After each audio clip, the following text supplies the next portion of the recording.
Bill Trowbridge.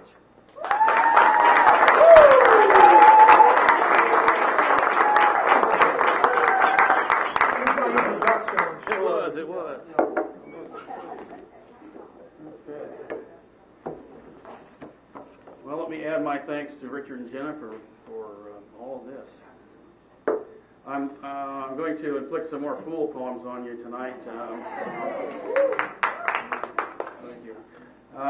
For those of you who weren't here last semester, let me just give a footnote that these poems are based on the fool archetype, which probably appeared the first time someone told a story in a cave long ago, and goes up through today, through modern fiction, stand-up comedy, film, whatever.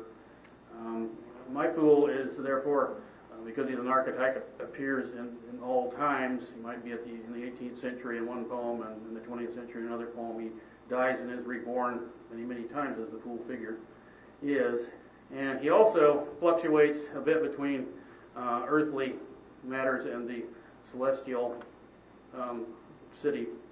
My God appears fairly regularly in my fool poems, but and I'm not trying to attack anybody's religion, but I am sort of being nasty about the Miltonic old, the Old Testament, the old Miltonic, super CEO in the sky. So, first poem is called "The Right Stuff," a little nod to Tom Wolfe in his book about the astronauts. There's an old high school level joke tucked into this that I need to, tell you about a little bit. Prince Albert pipe tobacco, you all heard of that, I hope, and it comes in a can or in a pouch. And if you're a high school wit, as I was, you call the tobacco store and ask if they have Prince Albert in a can, and they'll say yes, and you say, well, let him out. So, it's called The Right Stuff. On Fool's birthday, April 1st, people play jokes on him all day long. April Fool, his wife and kids hoot as the pancakes explode. Gotcha again, quips the gang at work when he sits down in the Limburger cheese. His mom and dad, though dead, always call to ask if he has Prince Albert in a can. Well, let him out, they shriek, not waiting for an answer. By 5 o'clock, Fool feels like a spacewalker cut loose from the mothership. The radio in his head chatters nonsense as he floats end over end.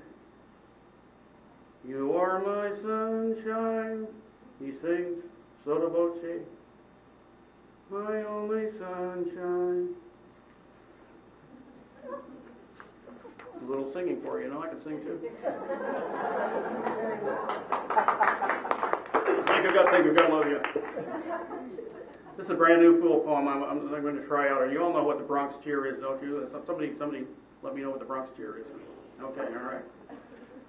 Seismic, it's called. On damp days, Fool's feet pick up vibrations from the dead who still want answers, who've been on hold too long. They're not that dead, they insist. Voices crowding up like bubbles in a boiling pot. Fool steps gingerly as they carry on about loaded dice and thumbs on the scales, bum wiring and worse plumbing, cracks and leaks, fizzles and ruptures. But it's not all grief down there. Sometimes they sing, "Roll Me Over," for example, or in stormy weather, stormy weather. Today, they aim a Bronx cheer at what makes the flesh so fickle, but too many tongues fall out or are already gone, which leads to a brief dirge of bone clatter that they flip to a marimba band take on Jumpin' Jack Flash. But it's all right now, they sass.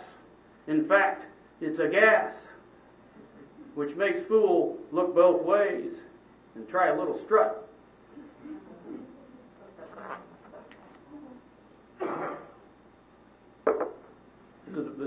metaphysical fool poem called Fooling Around. God decides to put someone dull and loyal in temporary charge and take a much-needed vacation. Stay put and don't touch anything, he tells Fool.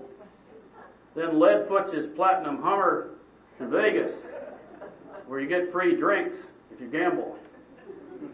The rear bumper says, if you can read this, you're salt.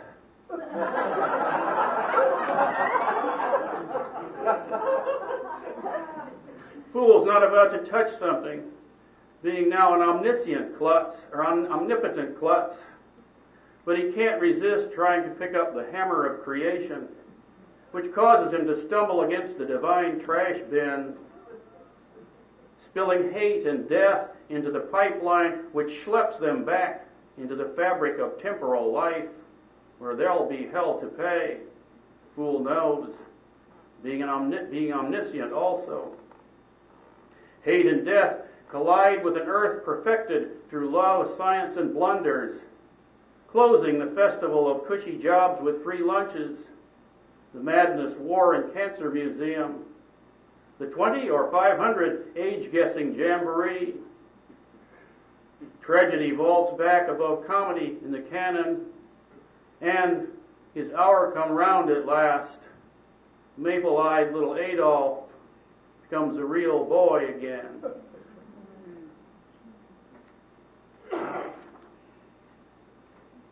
You all read Lear, I assume, by now. You know, the wise fool, the old Elizabethan stock character.